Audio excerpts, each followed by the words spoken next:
네, 대추나무 앞인데요. 사과 대추나무 앞인데, 지난주에 계속 장마 때문에 이제 비가 오고 나서 지금 날이 한 30도에서 35도 사이로 왔다 갔다 하잖아요. 지금 그러다 보니까 이게 사과 대추나무인데요. 대추꽃이 거의 다 활짝 폈고, 그리고 지금 도장지도 엄청 올라옵니다. 그래서 지금 이렇게 살펴보러 왔는데, 이게 뭐 저번에도 제가 한번 찍어드리면서 말씀을 드렸는데, 계속 순치기 해야 된다고 말씀드렸잖아요. 이게 특히 이제 장마철에 또 이제 날이 또 더워지고 그러면서 계속 막 이렇게 도장지가 나와서 그거 지금 계속 안 따주면 계속 영양분들이 흩어져서 좀 골치 아프거든요.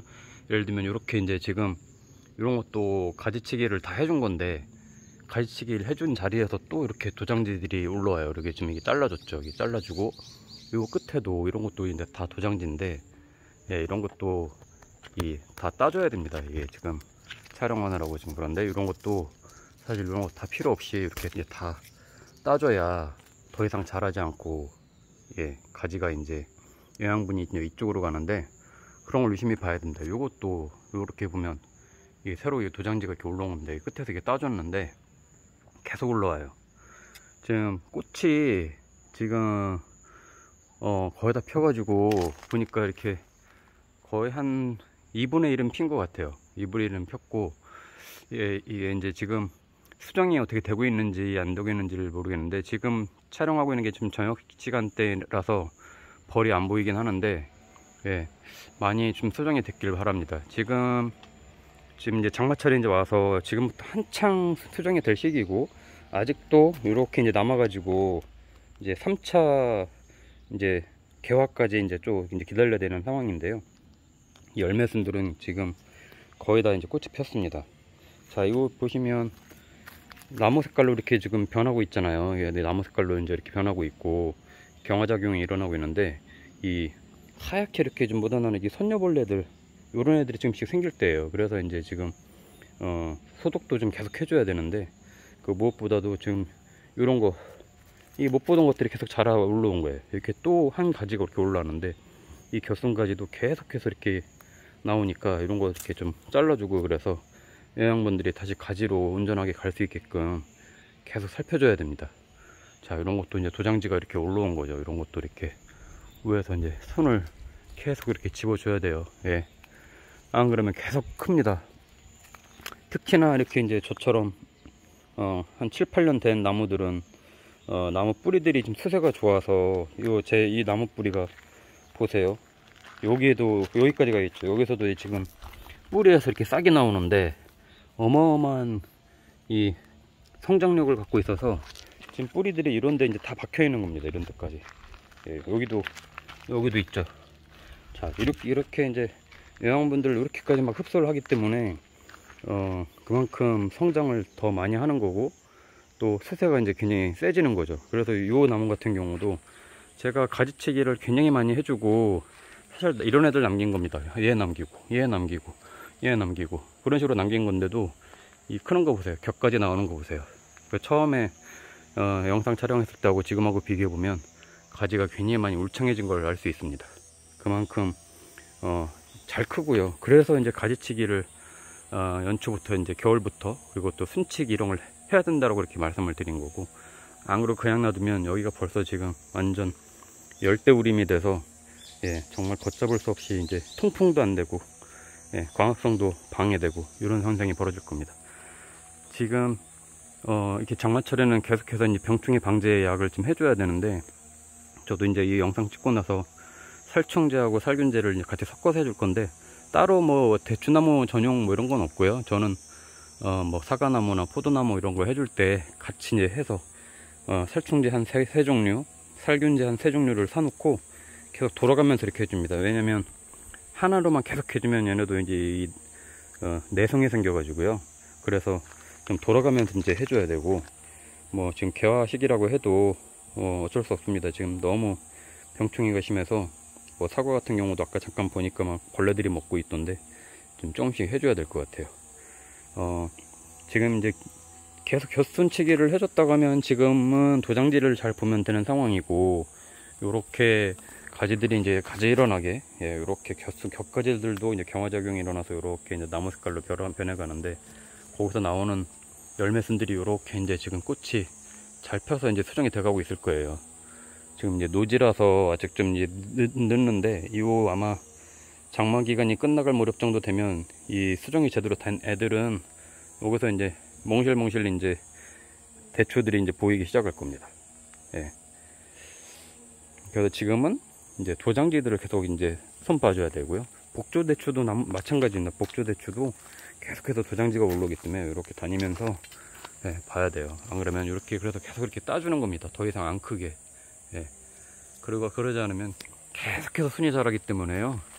이 열매들이 처음에 열린 애들도 또 다른 나뭇가지로 영양분이 가야 돼서 나중에 다 낙과가 됩니다. 떨어져요. 그래서 이제 그런 것들을 살펴봐 줘야 되고, 지금은 따로 이제 웃거름을 줄 시기까지는 아니고, 이제 열매가 익을 때까지는 따로 이제 지금은 주지 않고 겨울에 이제 웃거름을 주기를 이제 권장을 드리고요.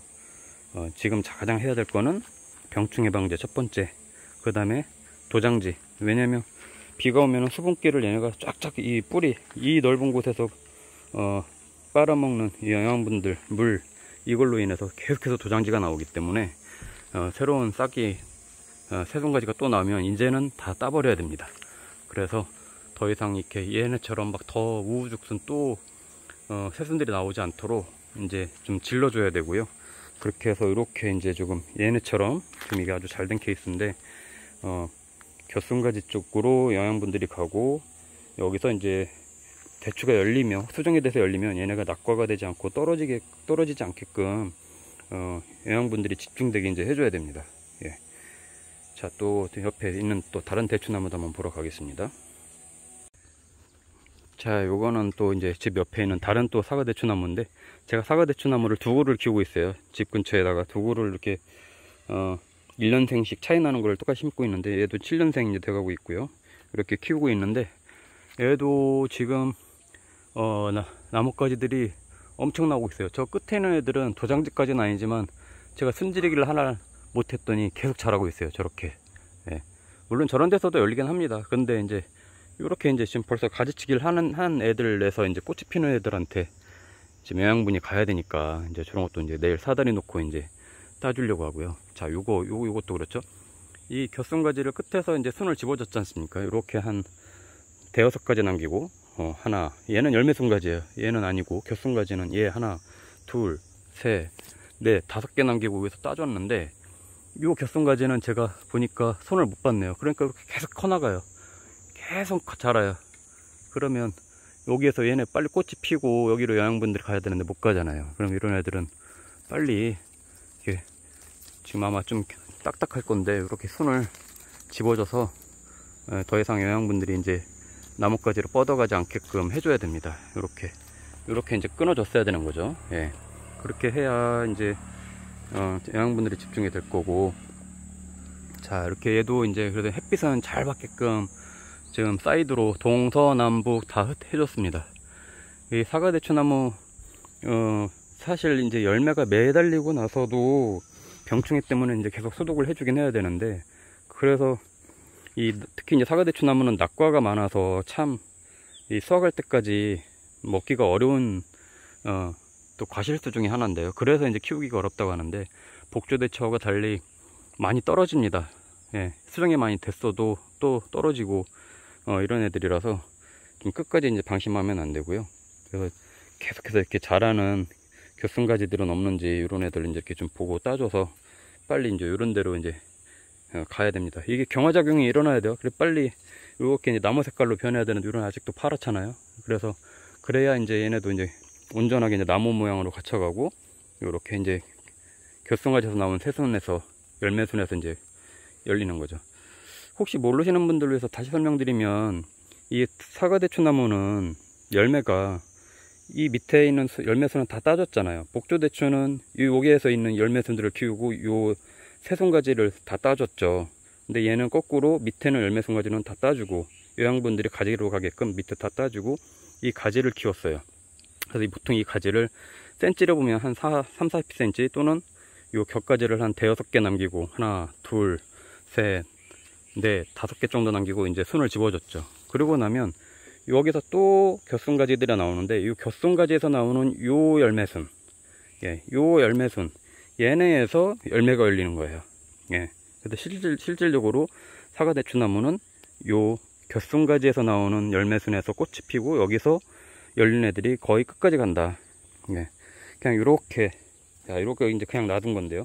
바로 이렇게 그냥 나무에서 나오는 열매순이 있어요. 예, 이렇게 이제 새순가지에서 나오는 게 아니고, 이런 애들은 꽃이 피긴 하는데 수정이 설렁된다고 하더라도 얘네는 낙과될 가능성이 굉장히 높습니다. 예, 나중에 그걸 한번 보여드릴게요. 그래서 사과대추나무는 이렇게 새순가지를 키우려고 계속 가지치기, 곁순치기, 순치기, 도장지 지르기 이걸 해주는 거예요. 그래서 어디서 열매가 열리는지를, 사과대추는 어디서 열매가 열리는지만 알고 원리만 알면 왜 가지치기를 해야 되고 순치기를 계속 해주는지에 대해서 금방 이해가 되실 거예요. 근데 복조대추나무는 거꾸로예요. 예. 그래서 복조대추나무는 정말 이게 보면 나무들이 정신없이 막 새순들이 엄청 나오잖아요. 거기서 이제 꽃이 피고 열리는데, 이렇게 이 새순가지들을 다 똑똑 다 따주고 순치기를 해주고 밑에서 나오는 그런, 이 나무에서 바로 나오는 열매순들을 키우는 거죠. 그 원리만 잘 이해하시면 대추나무도 재밌게 키우실 수 있을 겁니다.